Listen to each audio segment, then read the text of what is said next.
Assalamualaikum warahmatullahi wabarakatuh. Halo teman-teman semua dan ibu dosen yang saya hormati. Perkenalkan, nama saya Safitria Ningsi dengan NIM 877789695. Di sini saya akan menampilkan tugas praktek 4B pembelajaran mikro. Selamat menyaksikan. Assalamualaikum warahmatullahi wabarakatuh. Waalaikumsalam warahmatullahi wabarakatuh. Gimana kabarnya hari ini? Alhamdulillah, Allah membantu luar biasa. Baik, sebelum memulai pembelajaran kita berdoa terlebih dahulu ya. Untuk kelasnya boleh teman-temannya dipimpin berdoa. Semua siap, doa mulai. Berdoa selesai. Baik, hari ini kita sudah masuk di bab 8 ya. Jadi di bab 8 ini kita akan belajar cara bertindakan pribadi, jenis percakapan dan bijak berinternet. Nah, kita mulai dari cara berpendapat. Coba ibu mau tanya dulu, gimana caranya kita berpendapat yang baik supaya teman-teman rekan kita?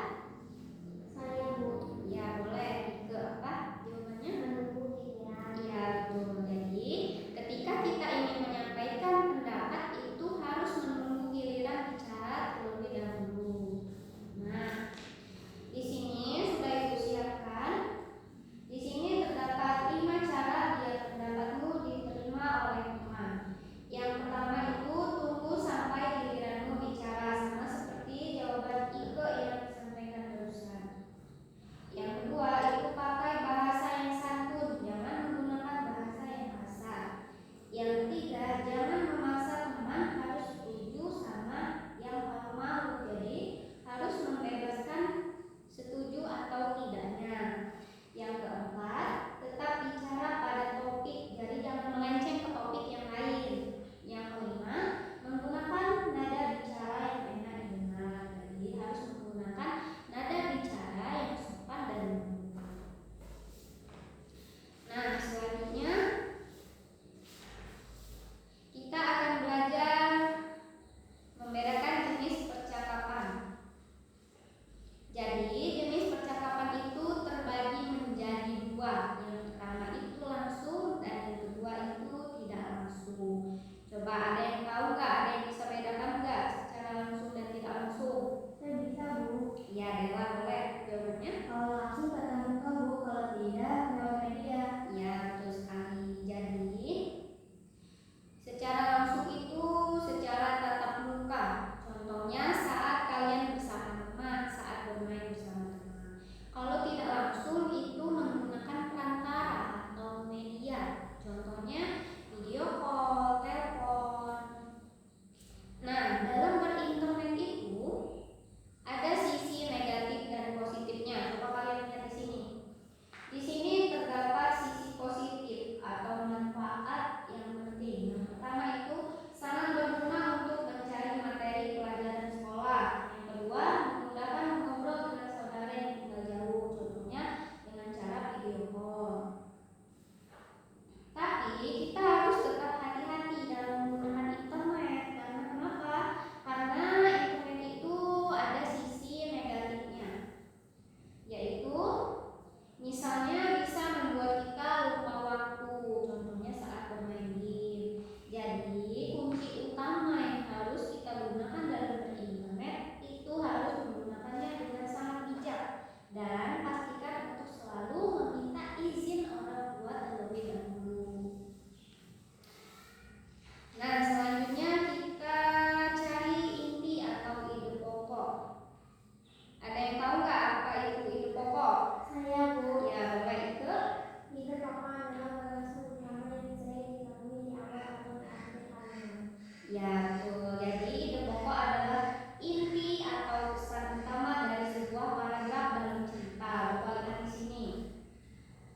Paragraf dalam cerita itu terdapat di awal. Biasanya letak ide pokok itu bisa ditemukan di awal kalimat paragraf. Kalau di akhir itu ide pokok juga sering berada di akhir kalimat paragraf. Nah, di sini sudah ada sebuah materi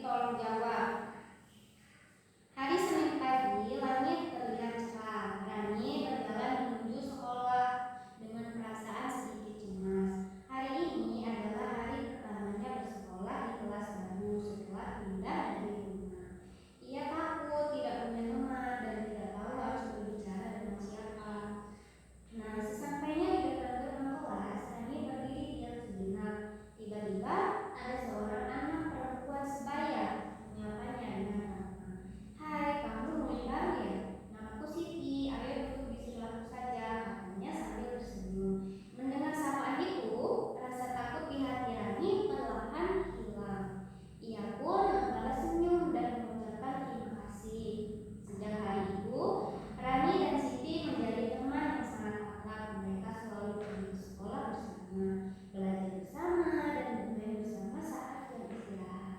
Nah, pertemuan pertama yang kita bersama-sama itu ternyata membawa persahabatan yang indah dan menyenangkan bagi keduanya. Nah, jadi sudah Ibu bacakan materi tentang cerita ini. Sekarang Ibu punya pertanyaan. Jadi, apa inti atau ide pokok dari yang Ibu bacakan barusan? Ada yang bisa jawab? Saya Bu. Ya, boleh. Dewa, apa jawabannya? Pertemuan pertama Randa Siti yang berawal dari sapaan ramah, kemudian menemukan persahabatan yang akrab dan indah. Ya, betul sekali.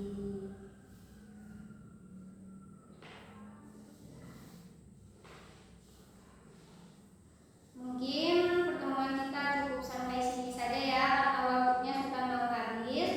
Kita tutup. Jadi hari ini kita sudah belajar banyak hal ya, dari cara berpendapat, membedakan jenis percakapan, dan bijak informal. Baik, sebelum menutup pembelajaran, Ibu bertanya, ada yang belum paham atau ada yang belum mengerti, boleh ditanyakan terlebih dahulu sebelum kita menutup pembelajaran. Tidak, Bu. Oke, jadi sudah paham ya? Tidak. Oke, baik. Nah, kita tutup saja pembelajaran hari ini. Boleh ketua kelasnya boleh dipimpin berdoa. Semua siap berdoa mulai. Berdoa selesai. Baiklah, Ibu akhiri pembelajaran kita hari ini. Sampai jumpa di minggu depan. Wassalamualaikum warahmatullahi wabarakatuh. Waalaikumsalam warahmatullahi wabarakatuh. Terima kasih buat teman-teman yang sudah menonton video saya dan buat ibu dosen yang sudah menonton video praktek saya. Bagi yang ingin menyampaikan pendapat atau kritik dan saran, dipersilahkan boleh di komen-komen saja. Terima kasih. Wassalamualaikum warahmatullahi wabarakatuh.